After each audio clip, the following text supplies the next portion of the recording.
What is going on, Guardians, and welcome back to another Destiny gameplay video. In this video, we're going to be taking a good hard look at the exotic auto rifle that is exclusive to Titans. It is the Fabian Strategy. You get it by leveling up your gunsmith to rank 3. I'm sure you probably already know this.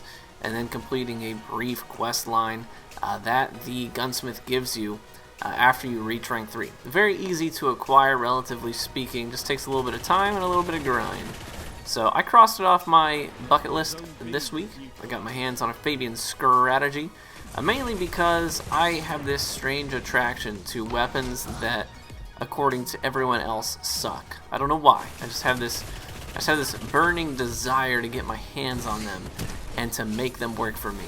And so I got my hands on my Fabian Strategy, and I have to say that I at the very least, I really appreciate all the thought that goes into this weapon. Okay, now first and foremost, I'm going to say aesthetically, I like it a lot. I think this is a great looking exotic. I think it looks cool, sounds cool, feels cool. I love the big shield on the tip of the barrel, and you can see here actually performing relatively well with it in the Crucible. It did take me a while to get to the point where I could use this thing relatively effectively in the Crucible. So let me tell you a little bit about how I got there, but in order to do that, I suppose we got to do a little bit of backstory about the Fabian Strategy itself, what the name means, where it comes from, what it implies, and how the designers actually seem to have anticipated ways that this gun would be useful in its inspiration. So that's one of the things that I appreciate the most about this gun. It's just all the thought that goes into it. So here it is. You can see it looks cool. It's a Haka, so it's got that Haka feel, and all the aesthetics go along those lines. The exotic perk on this is called Frontlines, and it makes it so that when an enemy is in close proximity, it's going to fire faster. Here is the shotgun I'm using in this loadout. It used to have shot package back in year 1, which got removed from the game, so now it is extremely mediocre.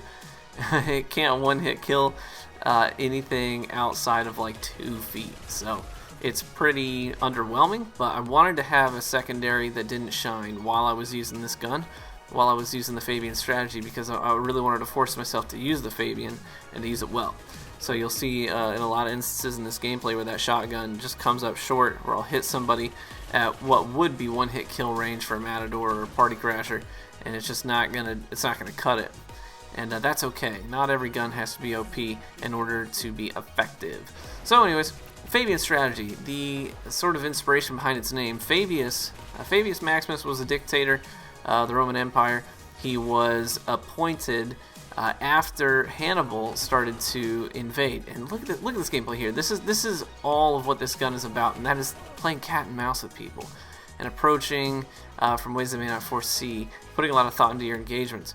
And Fabius, he was appointed to take on Hannibal as Hannibal came into the Roman Empire and started invading and started winning some pretty serious battles.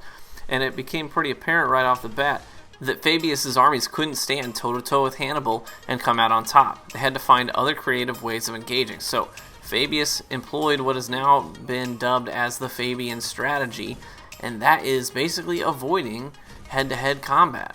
So small skirmishes, guerrilla warfare, outlasting the opponent, playing mind games, basically trying to wear them down. What Fabius understood is that Hannibal was not in his home country anymore, right? He was across enemy lines, he was in foreign territory, he was cut off from supplies, he was cut off from his support. So basically he just had to outlast Hannibal, and that's exactly the kind of strategy that he employed. And that's how the Roman armies were able to withstand Hannibal's assaults. So that is the sort of inspiration behind this weapon, the Fabian Strategy. And let me tell you, this gun, true to the sort of historic reference here, it can't go toe to toe with the majority of prominent primary weapons in this game. It is going to get crapped on by last words, doctrines. Anything that has a relatively low time to kill, this gun is just not going to cut it in head-to-head combat. So you're going to need to find different approaches. And I was thinking strategically, how does this look in the Crucible? How does this look for me? So I kind of decided I was going to find other ways of compensating for the gun's weakness, and I thought, hey, the defender sounds like it would be a good fit for this. If I have force barrier active, and that gives me overshields. I also have suppressor grenades that can take away my opponent's abilities to use their abilities, and that's going to sort of level the playing field a little bit for me. Now, battle recovery, you see right there in that gameplay, battle recovery coming into effect and giving me health back on kill, which is a great thing. And the bubble, another way of compensating for the gun's weakness, is by giving myself an overshield by using Blessing of Light. So I wasn't using the bubble as a means of sort of buckling down on a specific point. Like, yeah, I used it to capture B a couple of times. I put it up, on top mid or in a strategic place. But for the most part, I would throw it down, grab my overshield, run out and engage a few people, and then run back to it. So I'm more likely to come out on top in my engagements if I have an overshield, obviously, when I'm going toe-to-toe using the Fabian Strategy. Now let me talk about the Fabian Strategy's exotic perk, the front lines. And this is a really interesting perk, and it did a number of things for me. Honestly, I think that the gun would be... I think it would be a more viable weapon if that perk was just always active. If the way that the gun fires when that perk is active was the way that it always performed, that would make this feel a little more exotic. And then maybe you still have the front lines perk and it even just ups the maybe the stability and the rate of fire even further. I think that would balance this gun out quite nicely, because as it stands, the gun has a really hard time cutting it in the Crucible. The Fabian Strategy, as cool as that sort of inspiration is it honestly that practical in the Crucible? Not really. I mean, you can't outlast somebody forever. You can't just play cat and mouse the whole time. By the way, this was a fun moment. The guy activates his arc blade, and I'm like, that's a nice blade you've got, but mine is bigger. So that was kind of fun. Anyways, it's not really that practical in the Crucible.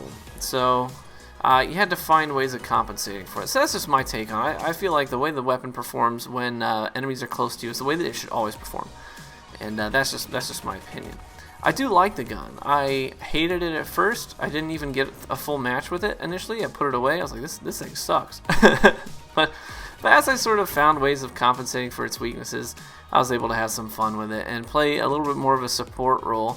Still get a 2.0 KD, 5 captures on this match, and 7 assists. This match here ended up with 11 assists. I actually came into this match late, ended up with 31 kills, threw a bubble down on B, got a nice capture, and 11 assists. So fun gun. I like it. Is it practical? No. Should you use it when you're trying to compete against top tier players? Absolutely not. Are you trying to have some fun? Yeah. Pull this thing out.